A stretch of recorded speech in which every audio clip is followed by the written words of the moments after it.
मोहित यादव जी। जी को जानना है जेएसडब्ल्यू इंफ्रा या जियो फाइनेंशियल के बारे में।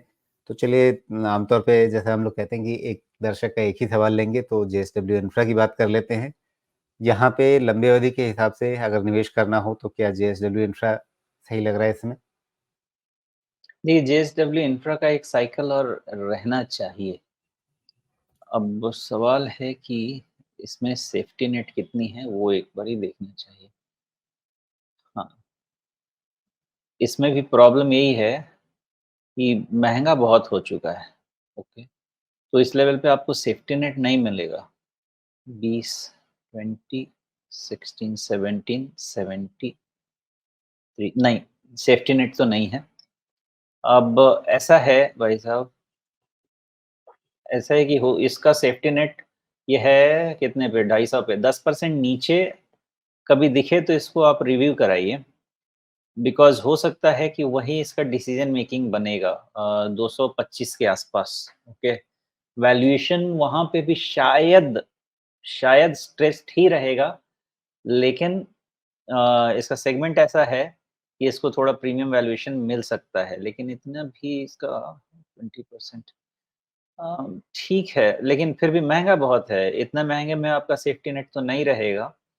तो 225 पे 10% का कम्फ़र्ट मिलता है और 10% का कम्फ़र्ट में भी अगर थोड़ा एक आधा क्वार्टर यहाँ से निकल गया, तो शायद आपका मार्जिन ऑफ़ सेफ्टी वहाँ से थोड़ा बेटर रहेगा। मैं ये नहीं कहूँगा कि बिल्कुल ठीक हो जाएगा, लेकिन शायद वहाँ से मार्जिन ऑफ़ सेफ्टी बेटर हो जी। जाएगा। बिकॉज़ इसकी पॉसिबिलिटी क्या है कि इसकी पॉसिबिलिटी ऐसी है कि 225 के नीचे गया तो कहाँ जा सकता है? देखना पड़ेगा थोड़ा इसको अच्छे से। मुझे लगता है कि 225 के पास इसमें एक बारी इवैल्यूएट करते हैं और वहाँ से फिर इसके रिस्क को रीअसेस करते हैं। मेरा अंदाज़ा ऐसा रहेगा। जी, लेकिन फिर सवाल ये भी उठेगा ना कि भई अगर जेएसडब्ल्यू इंफ्रा को देखें तो उससे बेहतर अदानी पोर्ट को क्यों ना देखें जिसका वैल्यूएशन इससे लगभग आधा है। नहीं, देख सकते हैं राजीव जी, लेकिन देखिए जेएसडब्ल्यू इंफ्रा क्या है, आपकी 50,000 करोड़ की कंपनी है और जब आप अदानी पोर्ट देखने जाएँगे, अदानी पोर्ट, तो आपकी 3 लाख करोड़ की कंपनी है। तो 6 टाइम्स ज़्यादा। तो जो माइलेज मिल सकता है, इनके पास वो तो इतना बड़ा हाथी है ना।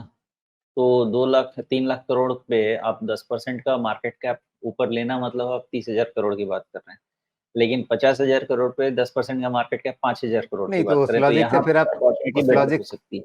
उस तर्क से तो फिर गुजरात पीपावाव में चले जाइए जहाँ पर वैल्यूएशन आपका अदानी पोर्ट से भी कम है और साइज़ आपका 10,000 करोड़ का ही है। हाँ, लेकिन पिपावा अलग चीज़ है। देखिए, पिपावा में क्या है कि पिपावा को कभी इतने वैल्यूएशन पे ट्रेड करते हुए आपको मिला नहीं। इसका सेल्स 1 मिनट, पिपावा का पैरामीटर निकाल लेते हैं, गुजरात पिपावा।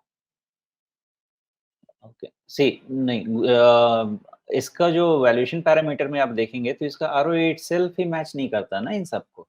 बाकी दोनों का रिटर्न ऑन इक्विटी बहुत ज़्यादा है। तो वहाँ पे आपको वैल्यूएशन प्रीमियम तो मिलेगा ही मिलेगा ना, बिकॉज़ आपका जो नेट इक्विटी ओनर है, उसको आप ज़्यादा पैसा बना के दे रहे हैं ना। प्लस गुजरात पिपावाव में डिविडेंड यील्ड ऑलमोस्ट 3% है। हाँ, तो आप गुजरात पिपावाव को ज़्यादा देखेंगे या कोई भी उसको लेगा तो वो ज़्यादा देखेगा from dividend stand point. Adani को जो भी दिखेगा, वो देखेगा कैपिटल एप्रिसिएशन स्टैंड पॉइंट। तो दोनों का नेचर अलग है, तो कंपैरिज़न भी अलग-अलग ही होगा। आप जेएसडब्ल्यू इंफ्रास्ट्रक्चर को देखेंगे, तो वो आप कैपिटल एप्रिसिएशन के हिसाब से देखेंगे। तो तीनों का जो मिक्स बनेगा, तीनों का फ़ोकस एक नहीं रहेगा। आपको गुजरात पिपावाव मोस्टली देखना पड़ेगा कि वहाँ पे डिविडेंड ज़्यादा है, वहाँ पे ग्रोथ फ़ोकस कम है।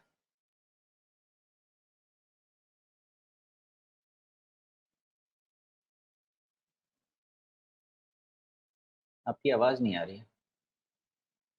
जी, ये कह रहा हूँ कि फिर इन सब चीज़ों को देखने के बाद ही जेएसडब्ल्यू इंफ्रा में निवेश करने न करने के बारे में आप सोचें और शायद कहीं न कहीं थोड़ा इंतज़ार करना अभी बेहतर लगता है।